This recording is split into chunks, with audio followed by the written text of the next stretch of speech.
नमस्कार, Krrish Singh art channel में आपका स्वागत है। हमारी आज की कहानी है भाई भाभी की ज़िंदगी में आग लगाने वाली बेटी को पिता ने सिखाया सबक। सलोनी कहाँ मर गई? जब देखो ये लड़की गायब हो जाती है। संगीता ने गुस्से में चिल्लाते हुए अपनी ननद सलोनी को आवाज़ दी तो सलोनी जल्दी से अपने कमरे से बाहर निकलकर घर के आंगन में आई और बोली, क्या हुआ भाभी? भाभी की बच्ची एक काम ढंग से नहीं कर सकती क्या? चिल्लाते हुए संगीता बोली, लेकिन भाभी ऐसा मैंने क्या कर दिया? आपने तो मुझे कपड़े धोने को कहा था और मैंने कपड़े मशीन में धुलने डाल दिए। तो संगीता गुस्सा होते हुए बोली, मेरी इतनी महंगी महंगी साड़ियाँ तूने मशीन में धुल दी? अगर हाथ से धो देती तो क्या हाथ घिस जाते क्या? लेकिन भाभी मुझे क्या मालूम था कि वह साड़ियाँ मशीन से नहीं हाथ से धोनी हैं। अगर ऐसा था तो आप मुझे पहले ही बता देती। तो संगीता ने एक जोरदार थप्पड़ सलोनी के गाल पर जड़ दिया। एक तो मेरी साड़ियाँ खराब कर दी और ऊपर से जुबान चलाती है। लेकिन भाभी इसमें मेरी कहाँ गलती है? आगे से आप अपने कपड़े खुद ही धुल लीजिएगा, मुझसे मत कहना। सलोनी ने कहा, अच्छा बहुत जुबान चलाने लगी है। सलोनी का हाथ पकड़कर मरोड़ते हुए उसकी भाभी संगीता बोली, आह भाभी छोड़ो, मुझे चोट लग रही है। तो मोहन जी वहां आए और अपनी बेटी का हाथ छुड़ाते हुए बोले, अरे यह क्या हो रहा है बहू? तभी संगीता बोली, अरे एक काम ढंग से नहीं किया जाता आपकी बेटी से। तो क्या हुआ बहू? बिन माँ की बच्ची है, वह नादान है। तुम तो समझदार हो ना? नादान नहीं, कुछ ज़्यादा ही होशियार है। वह जानबूझकर ऐसे काम करती है कि दोबारा उसे कोई काम करने को ही ना कहे। समझा दीजिए इसे। अगली बार अगर मेरे साथ ज़्यादा होशियारी करने की कोशिश की तो अच्छा नहीं होगा। इतना बोलकर जैसे ही संगीता अपने कमरे में जाने लगी तभी उसका पति राज अपने कमरे से बाहर आया और बोला, क्या हुआ संगीता? पूरा घर क्यों सर पर उठा रखा है? आखिर बात क्या है? अरे एक तो तुम्हारी बहन ने मेरी इतनी महंगी साड़ियाँ वॉशिंग मशीन में धोकर खराब कर दी। ऊपर से आप मुझसे ही पूछ रहे हैं कि मैंने पूरा घर सर पर क्यों उठा रखा है। क्यों, तुम अपने कपड़े खुद नहीं धो सकती क्या? क्या उस बेचारी को परेशान करती हो? उसकी परीक्षा नज़दीक है। अगर थोड़ा काम करोगी तो घिस नहीं जाओगी। अच्छा अब मैं काम करूँगी तो इन लोगों का क्या अचार डालूंगी? संगीता के इतना बोलते ही राज अपना आपा खो बैठा और एक के बाद एक पत्नी के मुंह पर थप्पड़ मारने लगा। तो संगीता गुस्से से दहाड़ते हुए बोली, तुम्हारी हिम्मत कैसे हुई मुझ पर हाथ उठाने की? तो क्या आरती उतारूं तुम्हारी, जो आए दिन घर में कोई ना कोई बखेड़ा खड़ा करके रखती हो? बेटा बहू को यूं लड़ते देख मोहन जी बोले, नहीं बेटा, यूं हाथ उठाना तुम्हें शोभा नहीं देता। घर में छोटी मोटी बातें तो चलती रहती हैं, लेकिन तुम लड़ाई मत करो, मैं हाथ जोड़ता हूँ। तभी गुस्से से भड़कते हुए संगीता बोली, बस रहने दीजिए, आप तो कुछ बोलिए ही मत। खबरदार संगीता, जो मेरे पिताजी से इस तरह बदतमीजी से बात की तो क्या मैं डरती नहीं हूँ किसी से? अभी मैं अपने मम्मी पापा को फ़ोन करके बुलाती हूँ। ऐसा कहते हुए संगीता पैर पटकते हुए अपने कमरे में चली गई। देख बेटा, बहू को रोक ले, यूं बात बढ़ाकर कोई फ़ायदा नहीं। आप हर बार मुझे समझा बुझाकर मामला शांत करने को कहते हैं और यही कारण है कि उसकी हिम्मत आज इतनी बढ़ गई है। इधर संगीता ने गुस्से में आकर अपनी माँ को फ़ोन लगाया और रोते हुए बोली, माँ ससुराल में सब मुझसे लड़ते झगड़ते हैं। आज तो आपके दामाद ने मुझ पर हाथ भी उठाया। मुझे यहाँ नहीं रहना, जल्दी से आकर मुझे ले जाओ। कहते हुए वह फूट फूट कर रोने लगी। इतना सुनते ही उसकी माँ जानकी गुस्से में बोली, अच्छा उसकी इतनी हिम्मत? तू चिंता मत कर बेटा, अब तो 1 मिनट भी उस घर में नहीं रहेगी। तू अपना बैग तैयार रख, मैं अभी तुझे लेने के लिए तेरे पापा को भेजती हूँ। अरे क्या हुआ भाग्यवान, किससे बात कर रही थी? संगीता के पिता सूरज भांजी ने पूछा तो जानकी जी बोली, आपकी बेटी का फ़ोन था। आज तो उसके ससुराल वालों ने सारी हदें पार कर दी। उसके घर इतना लड़ाई झगड़ा हुआ कि उसके पति राज ने बिना मतलब हाथ उठा दिया मेरी बेटी पर। क्या मेरी बेटी पर हाथ उठाया उसने? इतना कहते हुए सूरज बांझी गुस्से में उठ खड़े हुए और तुरंत गाड़ी लेकर अपनी बेटी को लेने के लिए निकल गए। थोड़ी ही देर में वह अपनी बेटी के ससुराल पहुंच गए। बेटा संगीता, सूरज जी ने आवाज़ दी। तभी संगीता बाहर आई और अपने पिता के गले लगकर रोने लगे। रो मत बेटा, अब तुझे चिंता करने की कोई जरूरत नहीं है। इस समय संगीता के ससुर मोहन जी भी बाहर आ गए। नमस्ते भाई साहब, चलिए बैठकर बात करते हैं, मोहन जी ने कहा। तो संगीता के पिता सूरज भान जी बोले, अरे मैंने अपनी बेटी की शादी की थी इस घर में, बेचा थोड़ी ना था जो आप लोग उस पर जुल्म ढा रहे हैं। और कहाँ है आपका बेटा, जरा उसे बुलाएं। आवाज़ सुनकर राज बाहर आया तो सूरज भान जी बोले, बहुत हाथ पैर चलते हैं तुम्हारे। तुम्हें क्या लगता है कि संगीता के आगे पीछे कोई नहीं है? अभी इसके माँ बाप जिंदा हैं। नहीं पिताजी, आपने केवल एक तरफा बात ही सुनी है। पूरी बात सुनेंगे तो आपको भी लगेगा कि कसूर आपकी बेटी का है। मुझे कोई बात नहीं सुननी तुम लोगों की। चलो बेटा, अपना सामान उठाओ और चलो मेरे साथ। नहीं भाई साहब, ऐसा कदम मत उठाइए, हाथ जोड़ते हुए राज के पिता मोहन जी बोले। तो राज ने कहा, नहीं पिताजी, ले जाने दीजिए इन्हें, अपनी बेटी को। मुझे कोई ज़रूरत नहीं है इसकी। देखा भाई साहब, क्या कहा आपके बेटे ने? यही इज्जत है मेरी बेटी की इस घर में। लेकिन मैं भी इसे छोड़ूंगा नहीं, पुलिस में कंप्लेन करवाऊंगा और जेल की हवा खिलवा कर ही रहूंगा। बाहर आने को भी तरस जाओगे तुम लोग। इतना कहकर सूरज भान जी अपनी बेटी संगीता को लेकर चले गए।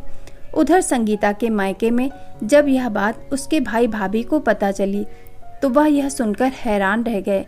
माँ पिताजी को उसे लेने जाने से पहले हमसे बात तो करनी चाहिए थी। क्या आपको मालूम नहीं कि आपकी बेटी का स्वभाव कैसा है? संगीता के भाई रितेश ने कहा। तो जानकी जी बोली, मुझे सब मालूम है, बहुत अच्छी है मेरी बेटी। कमी उन लोगों में है, मेरी बेटी में नहीं। अभी बातें चल ही रही थीं कि सूरज भांजी संगीता को लेकर घर के अंदर आए और संगीता रोते हुए अपनी माँ के गले लग गई। तो सूरज भांजी बोले, नहीं बेटा, अब तुम नहीं रोगी, रोएंगे तो वह लोग जिन्होंने मेरी बेटी को खून के आंसू रुलाए हैं। फिर जानकी जी बोली, हे भगवान, मार मार कर मेरी बच्ची की हालत खराब कर दी है। तभी उसकी भाभी रीवा बोली, लेकिन पिताजी, मुझे यह तो बताइए कि संगीता को यहाँ लेकर आने से क्या समस्या का हल निकल जाएगा?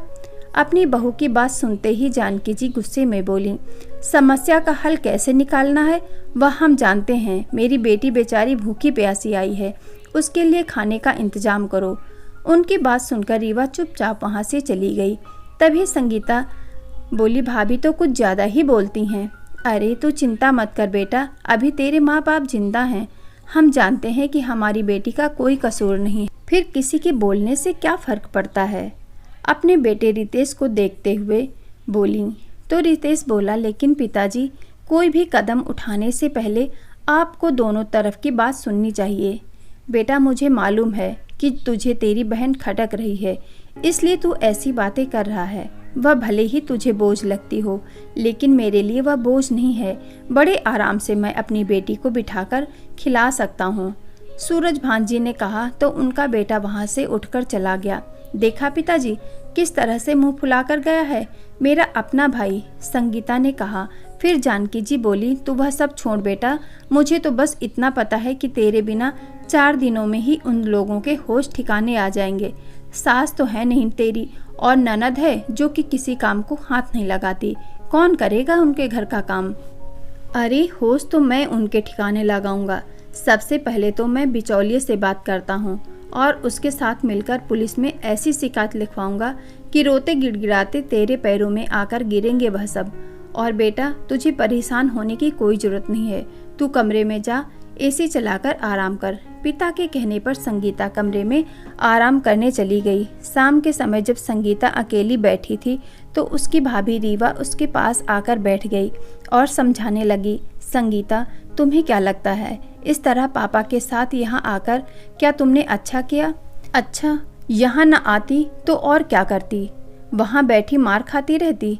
अरे छोटी छोटी बातों पर अपना घर छोड़कर मायके नहीं आना चाहिए। अरे भाभी, भैया तो आपके साथ बहुत अच्छा व्यवहार करते हैं, तभी आप यह बात कह रही हैं। जिस दिन उन्होंने आपको एक थप्पड़ भी लगा दिया ना, उस दिन आप भी यही कदम उठाने पर मजबूर हो जाएंगी। मैंने तो अब तक बहुत कुछ सहन किया है और जब पानी सर से ऊपर चला गया तभी यह कदम उठाया है। लेकिन संगीता, यूं घर बैठकर कब तक काम चलेगा? अपने ससुराल वापस तो जाना ही पड़ेगा। मैं क्यों वापस जाने लगी वहाँ? जब वे लोग सुधरने को तैयार नहीं तो मैं क्यों वहाँ जाकर अपनी ज़िंदगी खराब करूँगी? मैं उनसे तलाक लेकर अपनी ज़िंदगी की फिर से शुरुआत करूँगी। कोई अच्छा सा परिवार और लड़का देखकर मेरे माँ पापा मेरी दूसरी शादी करवा देंगे। संगीता बोली तो उसकी भाभी ने कहा, अच्छा तुम उन्हें गलत बताती हो, और अगर कल को दूसरी शादी करके वे लोग भी ऐसे ही निकले तो क्या तीसरी जगह शादी करोगी? तो संगीता बोली, सब लोग एक जैसे नहीं होते भाभी, और वैसे भी कहीं और मेरी दोबारा शादी हो या ना हो, लेकिन मैं उस घर में वापस जाना मंजूर नहीं करूँगी, भले ही मैं सारी उम्र यहीं बैठी रहूँ। फिर रीवा बोली, लेकिन संगीता, तलाकशुदा ज़िंदगी जीना आसान नहीं होता। तुम क्या जानो समाज के लोग कैसी कैसी बातें करते हैं, और बेटी को ऐसी हालत में देखकर तुम्हारे माँ पापा को भी चैन नहीं आएगा। अपनी भाभी की यह बात सुनकर संगीता गुस्से से बोली, तो क्या तुम चाहती हो मैं उस घर में चली जाऊं? अपने पापा की बात मानकर मैं वह घर छोड़कर उनके साथ उनके घर में आई हूँ, और यह फैसला उन्होंने मेरे लिए सोच समझकर ही लिया है। अभी रीवा कुछ कहना ही वाली थी कि संगीता बोली, बस भाभी, मुझे सब मालूम है, तुम नहीं चाहती कि मैं इस घर में रहूं। इतना कहकर वह वहां से उठकर चली गई। उधर सूरज भांजी ने फ़ोन किया तो थोड़ी देर में उनका चचेरा भाई जो बिचौलिया था वह भी उनके घर पहुंच गया। अरे प्रदीप, किस जन्म का बदला लिया है तूने हमसे? क्या मेरी बेटी तेरी कुछ नहीं लगती थी जो उसका विवाह ऐसी जगह करवा दिया, और हमने भी तेरी बात मानकर उसे ऐसे घर में पटक दिया। ऐसी जगह रिश्ता करवाया मतलब? अच्छा भला घर है, घर वाले भी अच्छे हैं, कमी किस बात की है? प्रदीप जी ने कहा तो सूरज भांजी बोले, अच्छा वह लोग मेरी बेटी को मारते हैं, लड़ाई दंगा करते हैं, और तुझे उस घर में कोई कमी नहीं नजर आती? अरे भाई सूरज, घर में छोटी मोटी बात हो जाए तो उसे यूं ही सुलझा लेना चाहिए। अरे छोटी बात नहीं, हाथ उठाया है उसने मेरी बेटी पर। बैठकर समझा भी सकते थे कि यह गलती है, आगे से ध्यान रखना, लेकिन नहीं, वह तो सीधे मारपीट पर ही उतर आए। अच्छा, उसने हाथ उठाया तो तुम लोगों ने क्या किया? करना क्या था? मैं जाकर ले आया अपनी बेटी को। अपनी दुखी बेटी को वहाँ कैसे छोड़ सकता था? बस यही तो तुम्हारी गलती है कि बेटी ने फ़ोन किया नहीं और जाकर उसे ले आए। तुम्हारी बेटी को उसकी ननद या ससुर ने तो नहीं मारा, उसके पति ने हाथ उठाया है, और वह भी कोई बहुत बड़ी गलती की होगी उसने। अगर 1-2 घंटे नहीं जाते तो मामला अपने आप ही शांत हो जाता, और फिर अगर लेने भी गए तो कम से कम बैठकर पूछना तो चाहिए था कि क्या बात हुई। शांति से बैठकर बातचीत करते तभी तो किसी समस्या का हल निकलता, लेकिन तुमने तो पुलिस में कंप्लेन करने की धमकी देकर मामले को और ज़्यादा उलझा दिया। प्रदीप जी की यह बात सुनकर सूरज भांजी सोच विचार में पड़ गए। फिर प्रदीप जी बोले, अब मेरी बात ध्यान से सुनो। अब तक जो हो गया सो हो गया, अब शांति से अपनी बेटी को उसके ससुराल वापस भेज दो। अरे इतना कुछ होने के बाद भी तुम मुझे अपनी बेटी को वापस भेजने को कह रहे हो? अगर उन्होंने वापस उसके साथ मारपीट की तो? देखो भाई सूरज, ठंडे दिमाग से काम लो, जो उचित है मैं वही कह रहा हूँ।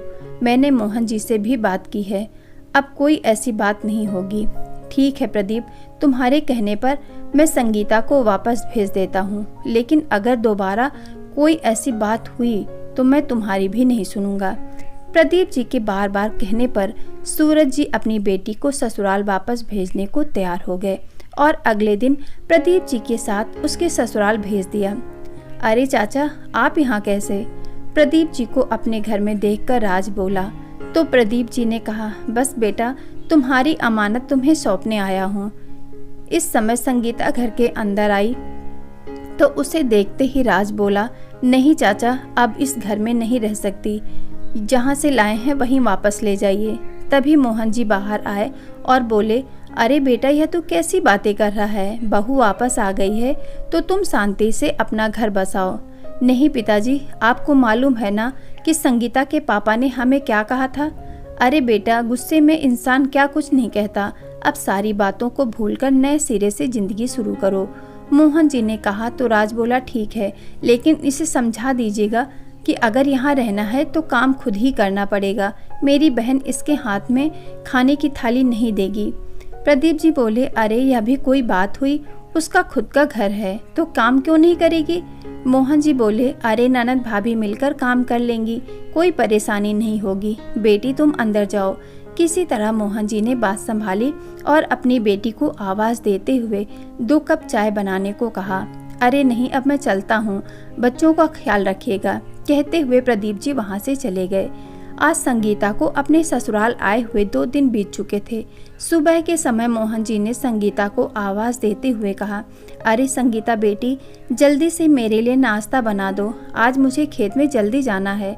सलोनी बेटी तो अपनी परीक्षा देने गई है, नहीं तो मैं उससे कह देता। अपने ससुर की इतनी बात सुनते ही संगीता नींद से जागी और गुस्से से पैर पटकते हुए बाहर आई। हाँ तो क्या हुआ, रसोई घर को ताला तो नहीं लगा? खुद जाकर 2 रोटी बनाकर खा लो।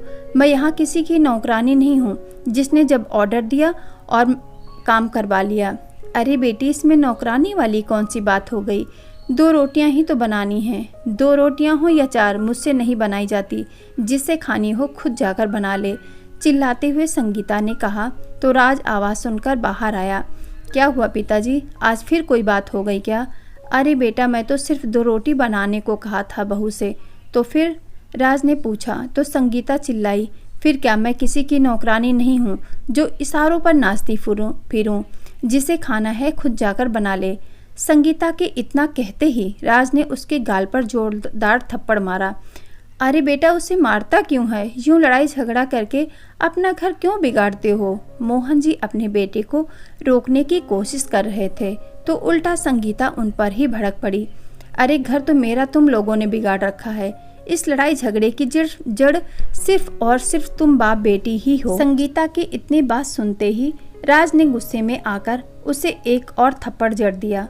फिर संगीता गुस्से से आग बबूला होते हुए बोली, जिन हाथों से तुमने मुझे मारा है ना, उन्हीं हाथों से जेल की चक्की ना पिसवाई तो मेरा नाम भी संगीता नहीं।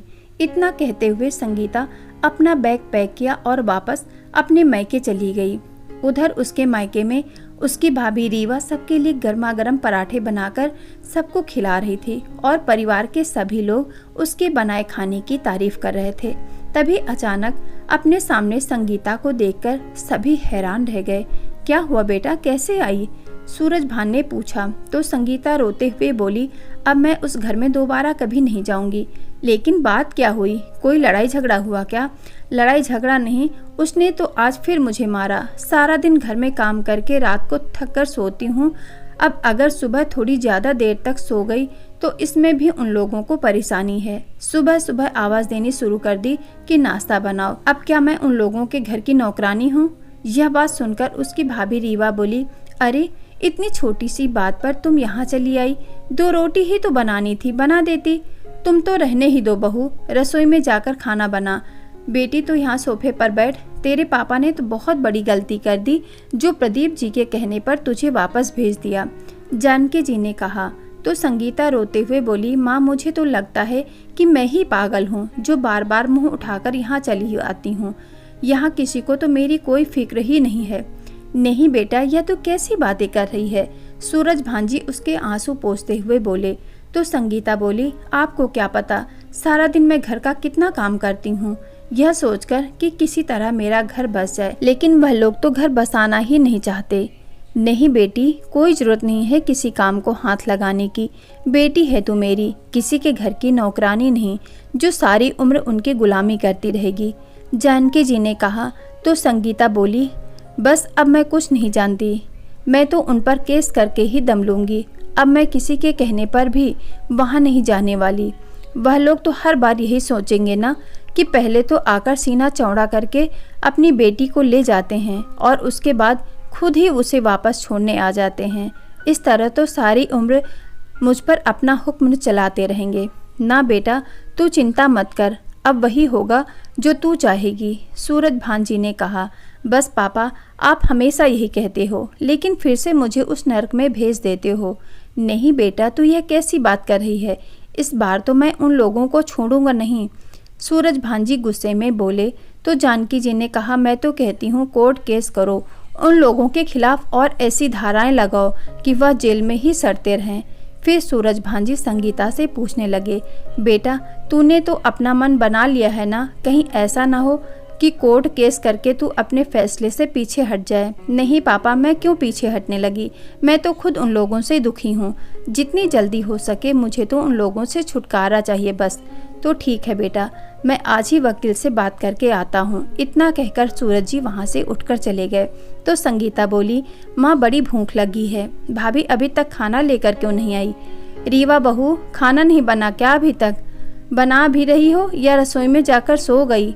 अभी लाई माँ जी, कहते हुए रीवा जल्दी से प्लेट में खाना परोस कर ले आई। लो बेटा, आराम से बैठकर खाना खाओ और खाना खाकर अंदर जाकर आराम करो, बाकी सब हम लोग देख लेंगे। रात को सारा काम निपटाकर रीवा अपने कमरे में आकर बैठी तो देखा उसका पति रितेश अभी तक लैपटॉप पर अपने ऑफिस का कुछ काम कर रहा था। तो रीवा बोली, अरे थोड़ा बहुत घर पर भी ध्यान दिया करो। क्यों, क्या हो गया? रितेश ने पूछा। क्या हो गया? अरे आपकी बहन घर पर आकर बैठी है और आप उसे कुछ समझाते ही नहीं। तो रितेश बोला, तुम कहना क्या चाहती हो? क्या मैं उसे घर से बाहर निकाल दूं? नहीं, मेरा मतलब यह नहीं है। मैं तो बस इतना कहना चाहती हूँ कि आप लोग सिर्फ एक तरफा ही बात सुन रहे हैं। कम से कम उन लोगों की बात भी तो सुनो। ताली एक हाथ से कभी नहीं बजती। देखो रीवा, पिछली बार संगीता घर आई थी तो हमने उसे समझा बुझाकर वापस भेजा था ना। अब वह लोग अगर बार बार उसे मारते ही रहेंगे तो हम कब तक बर्दाश्त करेंगे?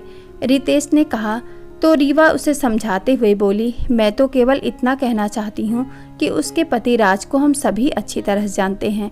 अगर दोबारा उसने संगीता पर हाथ उठाया है तो कोई बहुत बड़ा कारण होगा। अब मैं भी तो यहाँ अपने ससुराल में रह रही हूँ, आपने तो कभी मुझ पर हाथ नहीं उठाया। कोई ना कोई बात जरूर है जो यह लड़ाई हो रही है। अरे रीवा, लेकिन वह अपने घर आकर बैठी है। जब उसके आने से बाकी किसी को कोई परेशानी नहीं है तो तुम्हें क्यों तकलीफ हो रही है? मैं तो इसलिए परेशान हूँ क्योंकि मुझे मालूम है कि उसकी तरफदारी करके आप उसे हमेशा के लिए यहीं बैठा दोगे। अब पिताजी कहते हैं कि मैं कोर्ट केस करूँगा। क्या कोर्ट केस दुनिया में हमारा तमाशा नहीं देखेगी? तो होने दो कोर्ट केस, एक बार पता लगने दो उन लोगों को भी कैसे किसी की बेटी पर हाथ उठाते हैं। अरे पता उन्हें नहीं, पता तो आप लोगों को लगेगा। कोर्ट केस में परेशानी तो आप लोगों को भी होगी, पैसे खर्च होंगे सो अलग। मैं तो बस इतना कहती हूँ कि कम से कम एक बार उन लोगों की बात सुन लो। केवल अपनी बेटी की बात सुनकर फैसला लेना सही नहीं है। अरे जब उन लोगों को ही इसकी ज़रूरत नहीं है तो हम क्यों जाए उनसे बात करने? उसे तलाक दिलवाकर हम उसकी शादी कहीं और कर देंगे। अभी उसकी कौन सी उम्र निकल चुकी है। अच्छा, बस यही काम करते रहेंगे। वहाँ से लाकर यहाँ बिठा दिया और यहाँ से ले जाकर दूसरे घर में भेज दिया। क्यों अपनी बेटी की ज़िंदगी बर्बाद कर रहे हैं? अभी कुछ नहीं बिगड़ा, सोच समझकर फैसला लो। अरे मुझे सब पता है, उसके यहाँ रहने से तुम्हें तकलीफ़ हो रही है, तुम्हारा काम बढ़ गया है, इसलिए तुम यह सब बोल रही हो। और वैसे भी सही गलत देखने के लिए हम लोग यहाँ बैठे हैं। तुम अपने काम से मतलब रखा करो। इतना कहकर रितेश करवट बदलकर सो गया। अगले दिन सुबह रीवा ने कपड़े धोने की मशीन लगा दी और जैसे ही घर के पीछे के आंगन में कपड़े सुखाने के लिए गई तो वहीं संगीता अपनी किसी सहेली से फ़ोन पर बात कर रही थी। उसे नहीं पता चला कि उसकी भाभी उसके पीछे ही खड़ी है। बात करते हुए संगीता बोली, नहीं यार, अब तो उस घर में बिल्कुल वापस नहीं जाऊंगी। सारी उम्र क्या घर के काम ही करते रहो? यहाँ आराम से अपनी मर्जी से सुबह उठती हूँ, हाथ में खाना मिलता है, जब जिस चीज़ की फरमाइश की वह चीज़ हाजिर हो जाती है, फिर मैं उस घर में क्यों जाऊंगी? ऐसा कहते हुए संगीता हंसने लगी। उसकी शरारती हंसी रीवा के कानों में तीर की तरह चुभ रही थी। फिर संगीता बोली, अरे भाभी का क्या है, उसे तो आदत है दिन भर का काम करने की। उसकी क्या हिम्मत जो मेरे माँ पापा के सामने जुबान भी खोल सके। इतनी बात सुनकर रीवा का चेहरा गुस्से से लाल हो गया और बोली, अच्छा तो यह बात है, तो तुम वहाँ से सिर्फ इसलिए आई हो कि वहाँ काम करना पड़ता है और यहाँ रहते हुए तो तुम्हारी ऐसी ऐस है। तो संगीता बोली, देखो भाभी, यह घर मेरे माँ बाप का है और मैं पूरे हक के साथ इस घर में रह सकती हूँ। आप कौन होती हैं मुझे कुछ कहने वाली? अच्छा, अब मुझे समझ आया कि आपको इतनी जलन क्यों हो रही है। मैं यहाँ आराम से बैठी हूँ और आपको दिन भर का काम करना पड़ता है, जलन तो होगी ही, लेकिन कोई और रास्ता भी तो नहीं है आपके पास, काम तो करना ही पड़ेगा। संगीता की इतनी बात सुनते ही रीवा बोली, अच्छा हुआ जो तुम्हारी असलियत मेरे सामने आ गई। बहुत खातिरदारी कर ली तुम्हारी, बहुत खिला दिया तुम्हें बिठाकर। अब तुम्हें खुद ही अपनी रोटी बनानी पड़ेगी और फिर खानी पड़ेगी। मैं तो तुम्हारी कोई नौकरानी नहीं जो दिन भर तुम्हारी सेवा में लगी रहूं। तो संगीता बेशर्मी से बोली, ठीक है भाभी, अगर आप नहीं बनाओगे तो माँ बना देगी। तो रीवा बोली, अरे कुछ तो शर्म करो, इस उम्र में माँ से काम करवाओगे। जानती भी हो तुम्हारे कारण माँ और पापा कितने परेशान हैं और तुम अपना घर उजाड़ कर यहाँ बैठी हो। फिर संगीता ने कहा, अच्छा भाभी, मैं अपना घर उजाड़ कर बैठी हूँ तो कम से कम आप तो अपना घर संभालो। जाओ काम करो अपना। मैं तो अपना घर संभाल ही रही हूँ, तुम्हारी तरह हर 2 दिन बाद अपना बैग उठाकर अपने मायके नहीं चली जाती। अभी यह बात हो ही रही थी कि रितेश वहाँ आया और बोला, क्या हुआ है रीवा, क्यों इतनी ज़ोर ज़ोर से चिल्ला रही हो? क्यों मेरी बहन को दुखी कर रही हो? अच्छा, मैं आपकी बहन को दुखी कर रही हूँ या इसने हम सबको परेशान करके रखा है? रीवा चिल्लाई तो संगीता बोली, इसे तो मेरे यहाँ रहने से परेशानी है। अच्छा, तो क्यों ना परेशानी हो? क्या मैं नौकर हूँ इस घर की जो सारा दिन घर का काम करती रहूँ? अगर तुम्हारी बहन इस घर में रहेगी तो मेरे साथ घर का सारा काम करवाएगी। इतना सुनते ही रितेश ने अपनी पत्नी को एक थप्पड़ लगा दिया। यह देखकर संगीता बोली, अरे भाई, एक थप्पड़ से तुम्हारी पत्नी नहीं सुधरने वाली, कम से कम 2-4 थप्पड़ तो इसे लगने ही चाहिए। तो रितेश अपनी पत्नी से बोला, रीवा, इस घर में तुम्हें रहना है तो चुपचाप रहो, नहीं तो निकल जाओ मेरे घर से। अपने पति का व्यवहार देखकर रीवा हैरान रह गई, लेकिन अब उसने भी तय कर लिया था कि वह इस घर में एक नौकरानी की हैसियत से नहीं रह सकती। वह अपने कमरे में गई और सामान पैक करने लगी। जैसे ही अपना बैग लेकर बाहर निकलने लगी तो उसे जाते देख सूरज भांजी और जानकी जी हैरान रह गए। अरे बहू, यह कहाँ जा रही हो? छोटी छोटी बातों पर यूं बैग उठाकर मैके नहीं चले जाया करते। जानकी जी बोली तो रीवा ने कहा, अच्छा, आज आपको यह छोटी सी बात लग रही है और जब बात अपनी बेटी पर आती है तब आपके ये विचार कहाँ चले जाते हैं? तो सूरज जी बोले, लेकिन बेटी, क्या बात हुई, यह तो बताओ। देखिए पापा जी, ज़्यादा बात तो मैं नहीं करूँगी, लेकिन इतना ज़रूर कहूँगी कि अब इस घर में मैं नौकरानी बनकर नहीं रह सकती। अच्छा, तो तुम्हें हमारी बेटी से परेशानी है? सूरज जी ने कहा। तो रीवा बोली, अरे मुझे आपकी बेटी से परेशानी नहीं है, बल्कि वह तो अपने आप में एक परेशानी है। अरे माँ बाप तो अपनी बेटी को समझाया करते हैं, उसका घर बसाने की सोचते हैं कि बेटी कोई बात नहीं, छोटी मोटी बातें तो घर में होती रहती हैं, लेकिन यहाँ तो आप ही उसका घर उजाड़ने में लगे हुए हैं और उसके घर के साथ साथ मेरा घर भी उजड़ रहा है। क्या आज तक मैं आप लोगों के सामने कभी ऊंची आवाज़ में बात की? लेकिन आज बात हद से ज़्यादा बढ़ चुकी है। अगर तुम्हें हमारी बेटी से इतनी परेशानी है तो जाओ अपने घर, हम अपनी बेटी को बिठाकर खिला सकते हैं। इतनी बात सुनकर रीवा वहाँ से चली गई। रीवा के जाने के बाद जानकी जी बोली, अरे यह आपने क्या किया? बेटी का घर तो उजड़ ही चुका था, अब तो हमारे बेटे का भी घर खराब हो रहा है। तो सूरज भांजी ने कहा, होता है तो हो जाने दो, लेकिन मेरी बेटी को कोई परेशान करे यह मैं बिल्कुल बर्दाश्त नहीं करूँगा। 1 सप्ताह ही बीत चुका था। जानकी जी, जिन्हें पहले से ही अस्थमा की शिकायत थी, सारा दिन घर का काम करते करते उनकी तबीयत और ज़्यादा खराब होने लगी, जिस कारण उन्होंने अपनी बेटी संगीता को खाना बनाने और कपड़े धोने को कह दिया। अब तो घर का काम करते करते संगीता की आंखें निकल आईं। बड़ी मुश्किल से सारा काम निपटा कर बैठी थी। तभी जानकी जी बोली, बेटा संगीता, तेरे पापा को गैस की शिकायत हो रही है, उनके लिए थोड़ी सी खिचड़ी बना दे। इतना सुनते ही संगीता गुस्से में बोली, माँ, आप लोगों ने तो मेरा जीना हराम करके रख दिया। इतना काम तो आप भी कर सकती हैं ना। लेकिन बेटा, 1 हफ्ता हो गया तेरी भाभी को यहाँ से गए, अब तक तो मैं ही काम कर रही थी। 2 दिन तुझे काम करना पड़ा और तू मुझे बातें सुनाने लगी। मैं बातें ना सुनाऊं तो और क्या करूं? थक गई हूं मैं इस घर का काम करते करते, संगीता ने कहा। तो उसकी माँ बोली, ठीक है बेटा, थोड़ी देर आराम कर ले, उसके बाद बना देना। तो संगीता गुस्से से चिल्लाते हुए बोली, सुबह से आप भी तो आराम कर रही हैं, तो आपसे जरा सी खिचड़ी भी नहीं बनाई जाती क्या? बेटा, मेरी तबीयत ठीक होती तो मैं ही बना लेती, बहुत कमजोरी लग रही है। अरे माँ, खिचड़ी ही बनानी है, कोई पहाड़ नहीं तोड़ना है, थोड़ा सा चल फिर लोगी तो आफत नहीं आ जाएगी। तभी सूरज जी बाहर आए और बोले, अरे संगीता बेटा, मेरे लिए एक गिलास पानी तो गर्म कर देना, मुझे दवाई खानी है। और हाँ, यह मेरा कुर्ता पजामा भी प्रेस कर देना, मुझे ज़रा बाहर जाना है। ऐसा कहते हुए सूरज जी ने अपने कपड़े संगीता को दिए, लेकिन काम करने की बात सुनते ही संगीता गुस्से से फूट पड़ी। जिसे देखो दिन भर संगीता के नाम की रट लगाए रहता है, 1 मिनट भी मुझे सुकून से बैठने नहीं देते। सुबह से पूरे घर का काम करके थक गई हूँ। अरे बेटा, यह तू कैसी बात कर रही है? आपकी माँ की तबीयत ठीक नहीं है, इसलिए तुझे कह दिया काम करने को। पिता की इतनी बात संगीता ने साफ साफ कह दिया, अब मैं घर का कोई काम नहीं करूँगी। और फिर अपने पिता के कपड़े अपनी माँ की ओर फेंकते हुए बोली, पकड़ो इन्हें, मुझसे नहीं होते प्रेस वेस। और झनक पटक करती हुई अपने कमरे में सोने चली गई। अपनी बेटी का व्यवहार देखकर सूरज जी और जानकी जी हक्के बक्के रह गए।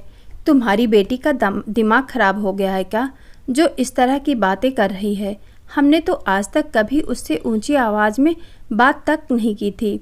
इतना प्यार दिया था हमने अपनी बेटी को, और अब बहू के जाने के बाद यह हमारे साथ इतना बुरा व्यवहार कर रही है।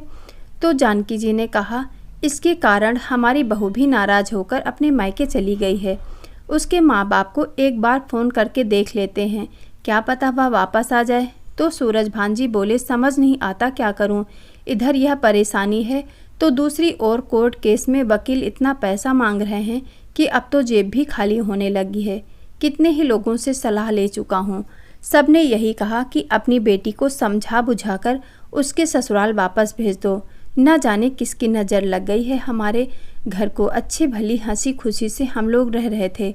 जब से संगीता लड़ झगड़ कर यहाँ आई है, तब से हमारे घर की शांति ही खत्म हो गई है। अब तो मुझे लगता है कि हमने अपनी बेटी को यहाँ लाकर कोई गलती कर दी। जिस तरह यह कैंची की तरह जबान चलाती है, मुझे तो यही लग रहा है कि सारा दोष हमारी बेटी का ही है। मैं गांव के सरपंच से बात करता हूँ। इतना कहकर सूरज जी अपने बेटे रितेश को साथ लेकर सरपंच के पास गए और सारी बात बताते हुए बोले, मैं कोर्ट केस में हाथ तो बस फंसा बैठा, लेकिन अब वकील मुंह खोलकर पैसे मांग रहे हैं। इतना पैसे मैं कहाँ से लाऊं? तो सरपंच जी बोले, अरे भाई सूरज, यह केस वेस छोड़ो और अपनी बेटी को उसके ससुराल भेज दो। सरपंच जी ये कैसी बातें कर रहे हैं, वो लोग फिर उसे मारना शुरू कर देंगे। तो सरपंच जी बोले, ऐसी बात नहीं है, मुझे तो स्पष्ट तौर पर तुम्हारी गलती नज़र आ रही है। अरे हमारी गलती कैसे हो गई? अपनी बेटी को मार खाते देख कोई माँ बाप कैसे सहन कर सकते हैं? तो रितेश बोला, जरा सी लड़ाई हुई नहीं थी कि पिताजी ने संगीता को लाकर घर बिठा दिया। किसी की सुनते ही कहाँ हैं पिताजी। तो सरपंच जी बोले, अच्छा बेटा रितेश, अगर तेरे पिता किसी की नहीं सुनते तो तूने क्या किया? तूने भी तो अपनी पत्नी को मार पीट कर भगा दिया। यह बात सुनकर रितेश की नज़रें झुक गईं। तो सरपंच जी बोले, और भाई सूरज, अब तुम ही देख लो, अन्नपूर्णा जैसी तुम्हारी बहू जो दिन रात तुम्हारी सेवा करती थी, उसे भी नहीं छोड़ा तुम्हारी बेटी ने। 4 दिन में ही अपने भाई भाभी में फूट पड़वा दी उसने। तो अपने ससुराल वालों का वह क्या हाल करती होगी। और वैसे भी मैं मोहन जी और उसके बेटों को अच्छी तरह जानता हूँ, बहुत अच्छे लोग हैं वो। लेकिन सरपंच जी, अब आप हमें सही सलाह दीजिए कि हमें आगे क्या करना चाहिए।